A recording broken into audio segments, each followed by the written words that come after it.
minulý týždeň tento obrázkový slovník našim kamarátom do Poľska, ale oni nevedia po slovensky. Preto im teraz povieme, ako sa to všetko vyslovuje. Začneme s rodinou.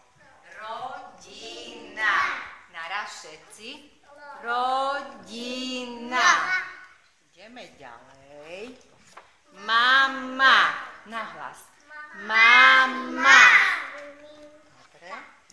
Ideme ďalej. Otec. Otec.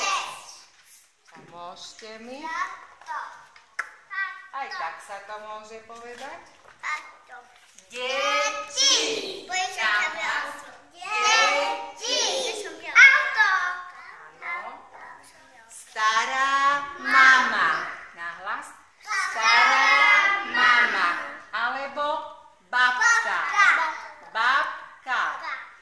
No. A posledný obrázok je starý otec. Nahlas. Starý otec. Alebo detko.